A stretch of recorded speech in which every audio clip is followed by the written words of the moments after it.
안녕하십니까. 오정근의 쏙쏙 경제 오정근입니다. 오늘은 3월 25일 목요일 아침입니다. 오늘 또 여러 가지 경제 뉴스가 많이 들어와 있습니다. 제가 준비한 자료를 가지고 말씀을 드리도록 하겠습니다.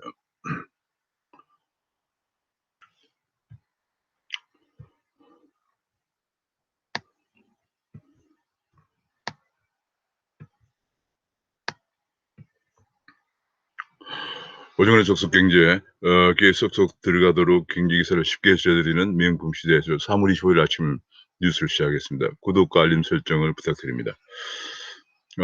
지금 현재 LH 방지법이 어제 본회의를 통과했습니다. 더불어서 한전공대법도 그 말씀과는 한전공대법도 드디어 의결되었어요. 한전공대가 설립되게 되었습니다. 한전과 한전자회사의 엄청난 자금 부담을 가지고 역시 그 나주에 전남 나주에 공과대학을 하나 더 설립하게 되었습니다. 투기방지법에 이제 공공주택 특별법이라는 것을 개정안을 인데 요즘 뭐 LH 투기방지법 이런 겁니다. 근데 주요 내용은 개정 공직자와 관련 업체뿐만 아니라 제3자까지도 처벌한다. 현직뿐만 아니라 10년 이내 퇴직한 자까지도 처벌한다. LH 등 부동산 관련 공공기관 전 직원의 재산을 등록한다. 이런 얘기인데요. 가장 큰 문제는 어제 논란됐던 가장 큰 문제는 소급해서 적용은 안 된다 하는 거였습니다. 그래서 소급해서 적용은 헌법 위반 가능성이 크기 때문에 소급은 안 된다. 그래서 결과적으로 지금까지 저지른 그런 부정에 대해서 재산 몰수나 이런 것들이 상당히 쉽지 않을 그런 전망입니다. 그런 가운데 최재성 전 청와대 수석비서관이 지금 남양주에 토지를 투자했다는 것이 어제 밝혀져 가지고 좋습니다.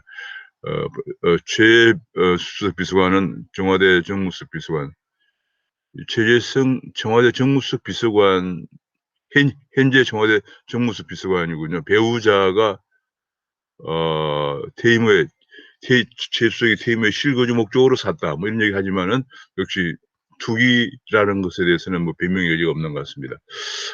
그래서 결과적으로 청와대에서 과거 정부까지 적폐청산을 얘기했습니다마는 이것이 청와대 수석이나 장차관까지 현직 수석과 장차관까지 드러나기 시작하면서 과연 과거 정부의 적폐청산 얘기를 할 자격이 있나 하는 그런 얘기들이 계속 비판이 나오고 있고요.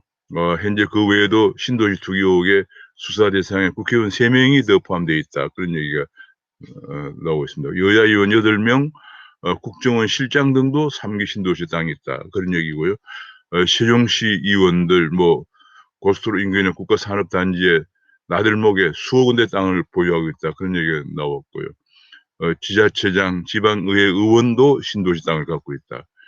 이거 정말 엄청납니다. 고위공직자들의 그러니까 지금 현재 보면 구청장도 관할 내에 신도시 인근 땅을 매입했고 장관도 남양주 부지에 땅을 보유하고 있다.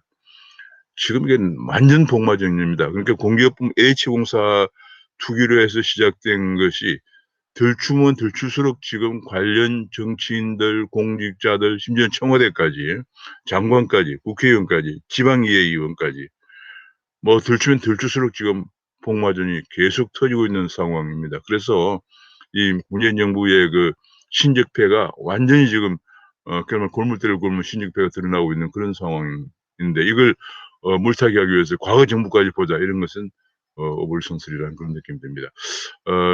한편은 이제 그 새로운 서울시장이 이제 그 박영선하고 오세훈의 대결로 압축되면서 공공개발은 관심이 뚝 떨어지고 재건축 문의가 빗발치고 있다. 그런 얘기가 보도되었습니다.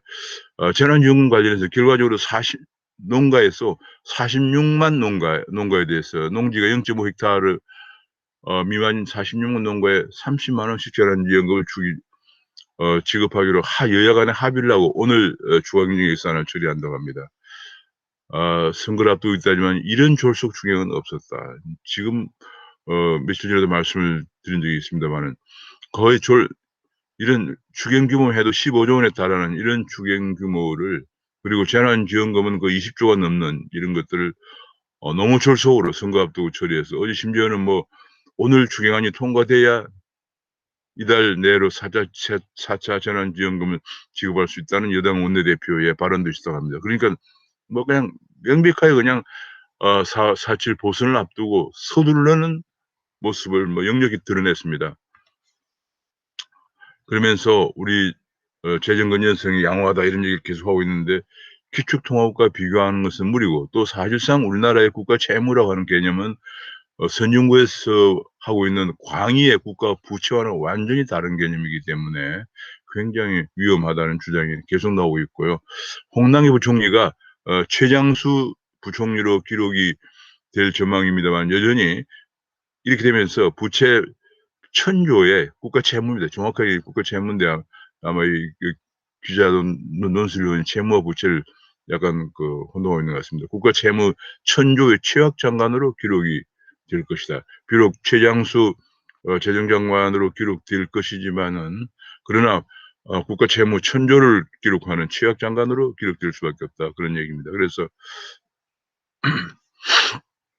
그리고 이제 금융 쪽에서 가장 중요한 게 오늘 2가지가 시행됩니다. 하나는 특검법이라고 그래서 특정금융정보법이라는 게 시행되는데, 가상자산 거래자, 쉽게 얘기하면 그냥 암호화폐 거래소죠. 암호화폐 거래소들의 등록을 의무화하는데, 정보 인정이라고 ISMS라는 걸 받아야 되고, 금융 실명 확인, 입출금 계좌를 가져야 됩니다. 그래야 이제 거래소 업무를 할 수가 있는데, 잠정적으로 이제 오늘부터 시행되지만 9월 24일 6개월 동안, 9월 24일까지 6개월 동안에 유예 기간을 줘서 그 안에 다 신고하도록 그렇게 하는데, 문제는 지금까지 ISMS 인정을 받은 거래소는 15개밖에 안 된다, 그런 얘기예요. 지난 3월 특검법 개정안이 국회를 통과할 당시에, 지금 시행령이 이번에 이제 개정되어서 오늘부터 시행되거든요. 근데 법은 지난 3월에 통과됐는데, 통과될 당시에 6건이었는데 1년이 지난 지금 9곳밖에 추가가 안 됐다. 그러니까 얼마나 이것이 ISMS 인정받기 쉽지 않다, 그런 얘기니까. 현재 15개 ISMS를 받았는데 추가적으로 나오기가 만만치 않을 것이다, 그런 분석들이 나오고 있습니다. 게다가 또 이제 은행에 실명 확인 계좌를 만들어야 되는데, 현재까지 실명 확인 계좌를 발급받은 은행은 거래소는 빗썸, 업비트, 코인은 코빗 등 대행 거래소 4개밖에 없다. 그리고 이걸 취급하는 은행도 농협은행과 K뱅크와 신한은행밖에 없다. 그런 얘기가 나오면서 상당히 비관적이고 어려운 상황입니다. 최근에 부산은행이 고팍스 등 중소거래소와 제휴를 협상하고 있다고 하는 보도가 나왔습니다. 그러니까 지금 현재 은행들이 이렇게 끓인 이유는, 은행에 2018년에 가이드라인이 나오면서 은행들을 일제 검사에 들어간 이후에 은행들이 이 실명 확인 계좌 발급을 상당히 조심하고 있다, 그런 얘기입니다. 그러다 보니까 실명 확인 계좌를 발급해 주는 은행도 3개밖에 없고, 또 굉장히 조심하고, 그러다 보니까 지금 현재 실명 확인 계좌를 지금까지 발급받은 건 4개밖에 없다. 그러면 앞에 ISMS 15군데 발급받았고, 그다음에 실명 확인 계좌 4곳밖에 없으니까 줄 잡아서 지금 현재 약 100여 개 거래소 중에서 한 10여 개 정도만 이제 정상적으로 신고가 되는 것이 아니냐, 이런 얘기들이 나오고 있습니다. 또 한 가지, 오늘 금융소비자법이 오늘 시행되는데 금융권에서는 준비나 시간이 너무 촉박해서 대혼선을 겪고 있다, 그런 얘기입니다. 이제 지금 현재 6대 원칙이라고 그래서 적합성 확인, 설명 의무, 과장 광고 금지 등 6대 원칙을 모든 상품에 다 적용해야 되는데, 사실 설명 의무는 어디까지 설명해야 되느냐, 뭐 이런 얘기죠.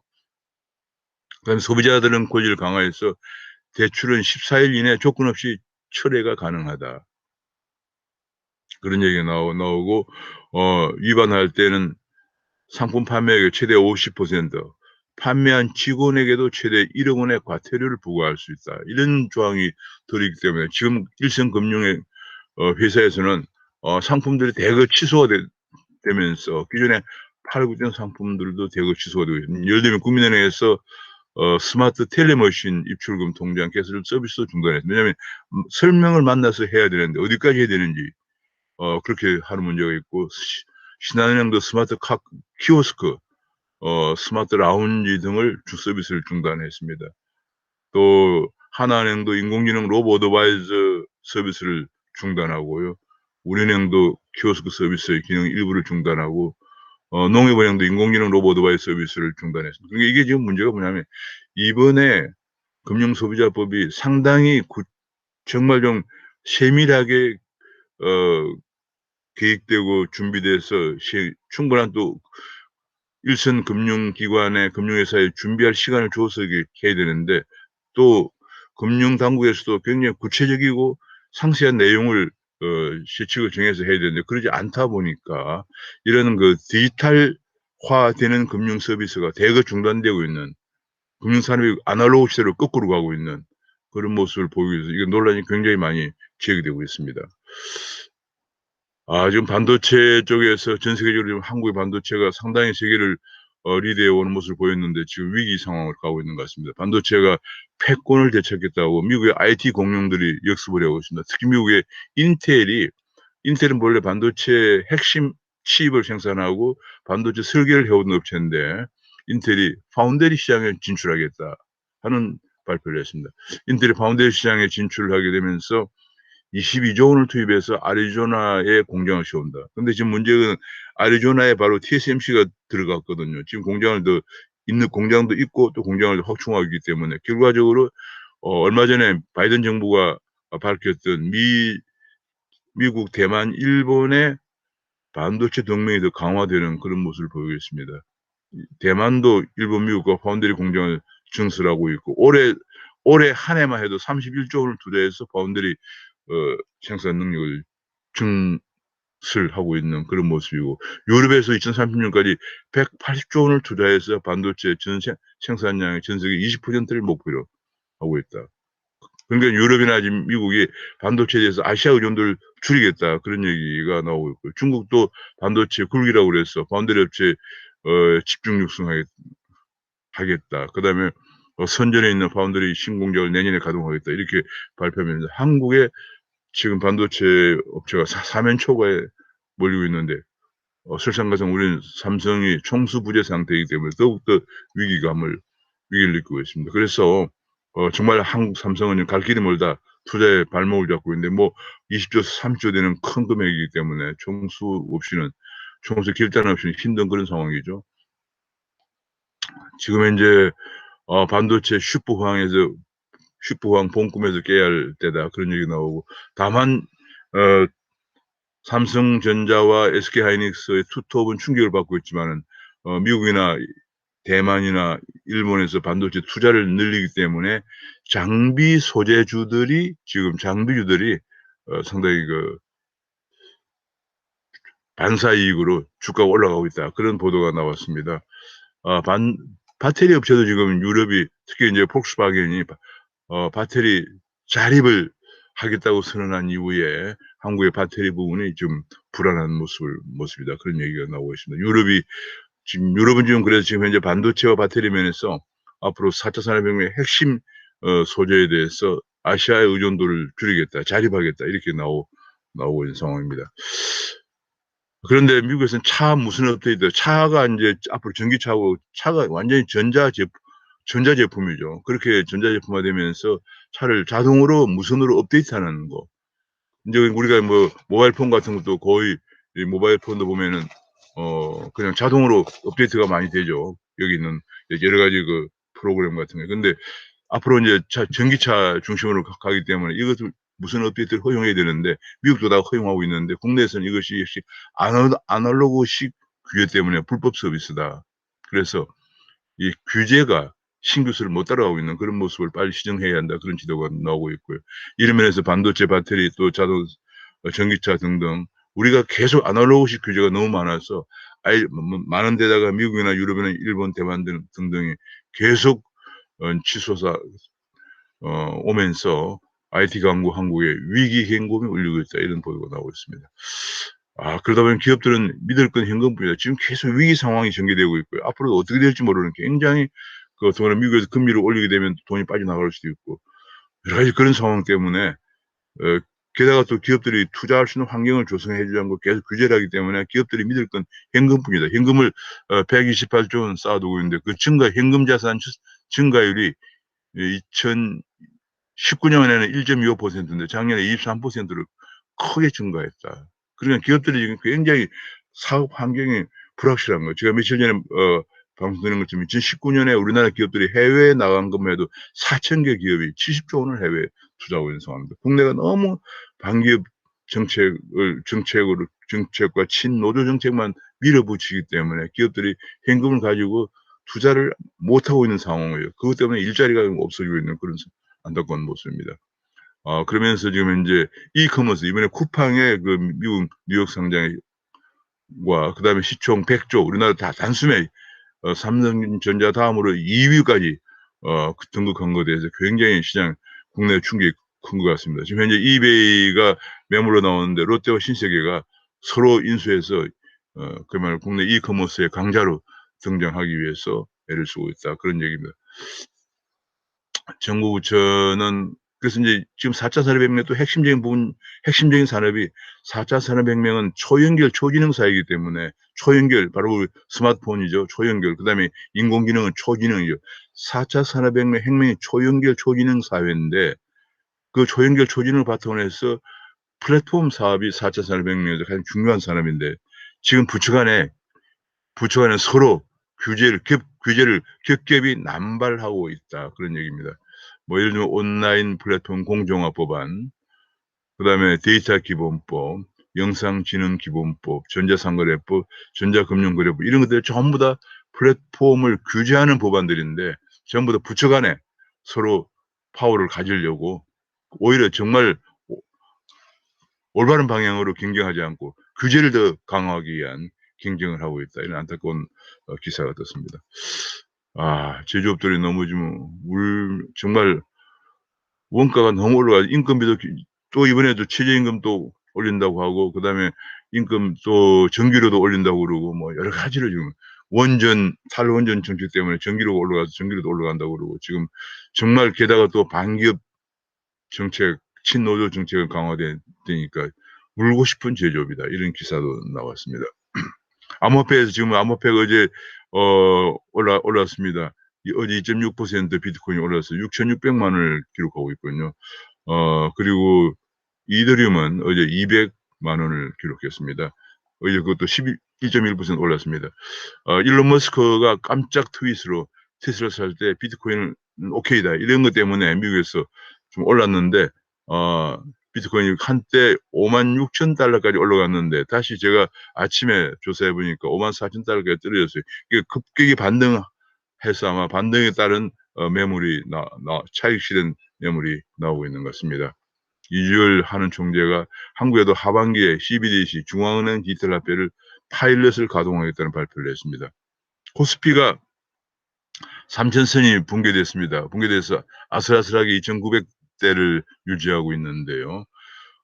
지금 그래서 지금 앞으로 이것들이 계속 지금 그러니까 미국의 연준의 금리 정책 변경 가능성, 파월이 아니라고 하지만은 계속 변경 가능성이 높기 때문에 그걸 보면서 계속 지금 미국 증시, 한국 증시 또 암호화폐 가격들이 다 횡보를 보이고 있는 그런 상황입니다.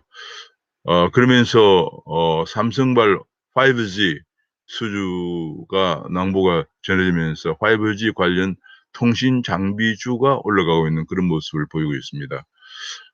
게다가 이제 국민연금이 금년에 15조를 팔아치웠는데 동학개미들의 분노에 결국은 물었었다 그런 얘기인데 저는 이것이 굉장히 바람직하지 않다고 생각합니다. 이 국민연금은 지금 현재 국내 자산이나 해외 자산 뭐 등등 가장 중요한 주식, 채권, 대체 자산인데 주식, 채권, 대체 자산을 국내 국외로 나누어서 그 포트폴리오를 구성하거든요. 가장 중요한 것은 단 하나, 우리 국민들의 노후 자금을 확실하게 더 증가시킬 수 있는 그런 포트폴리오를 구성하기 위해서 노력해야 되는데 국내 개미들이 주가 떨어진다고 분노한다고 해서 또 선거를 앞두고 뭐 보선이 있고 내년 대선이 있고 한다고 해서 이걸 바꾼다고 하는 것은 국민들의 노후를 위해서 연금 투자가 바뀐다면 물론 본인들 기금운용위원회에서 그렇게 하는 것이 이익이 더 난다고 하면 문제가 다릅니다만은 이런 식으로 물러나는 것은 나는 모습 보이는 것은 상당히 기금운용위원회 독립성에 문제가 있는 것이 아닌가 싶습니다. 여론 압박에 이렇게 국내 투자를 늘리기로 하면서 대행주만 더 유리해지는가 하는 그런 기사가 나오고 문제는 여기에 이 20명의 20명의 기금 운영위원회 구성이 정부 쪽에서 8명이 있고요. 또 노사 대표가 있고, 그러면서 20명 중에서 관계 전문기관 2명인데 한국개발연구원하고 한국보건사회연구원장이 들어가도록 되어 있는데, 이것이 이번에 청와대 출신의 인사설이 지금 나오고 있어서, 그러면 20명 중에서 10명이 벌써 정부 쪽 인사가 되고 또 노사 대표가 있고 뭐 이러다 보니까 결국은 정부의 입김에 좌지우지 되는 것이 아니냐 하는 그런 기금 운영의 독립성에 비상이 걸렸다. 그런 얘기가 나오고 있고, 국민연금 운용은 어떠한 경우도 인기 영합으로 흘러가면 안 된다. 오직 한 가지 목적. 우리 국민들의 노후를 보장하는 돈이기 때문에 그것만 생각해야 된다. 그런 얘기가 나오고 있습니다. 이게 또 한 가지 신한울 1호기인데요. 신한울 1호기는 이미 2018년에 거의 완공이 다 된 상태인데 허가를 내주지 않고 있습니다. 똑같은 모델의 아랍에미레이트의 바라카 원전은 이미 이제 이달 말에 상업 운전에 들어가는데 우리는 아직도 허가도 안 내주고 있다. 이건 직무유기다. 이런 얘기가 나왔고요. 그런 가운데 신한울 3, 4호기도 이는 백주약 수순을 밟고 있어서 한수원에 1,300억 원의 손실 처리가 될 전망이다. 그런 얘기입니다. 지금 이게 5, 6호 신고리 5, 6호기는 준공 일정이 또 연기되고 있고, 그러니까 완전히 원전 폐기 정책이 착착 그대로 진행되고 있는, 지금 현재 뭐 각국에서 원전을 다시 보자 이런 운동이 일어나고 있고, 또 국내에서 이것 때문에 신재생에너지 비중이 높아지면서 전기요금 인상 요인이 계속 발생하고 있는 상황 속에서도 계속 이렇게 원전 폐기 정책은 변함없이 흔들림 없이 추진되고 있는 좀 안타까운 모습을 보이고 있습니다. 어제 드디어 우리 확진자가 10만 명을 돌파했다. 그런 얘기입니다. 10만 명을 했는데 이것이 좀 더 가속화되고 있다. 5만 명까지는 336일 걸렸는데 5만 명에 10만 명 가는 데는 94일밖에 안 걸렸다. 그래서 또 제4의 확진, 위기가 오는 것 아니냐, 이런 우려가 계속되고 있고요.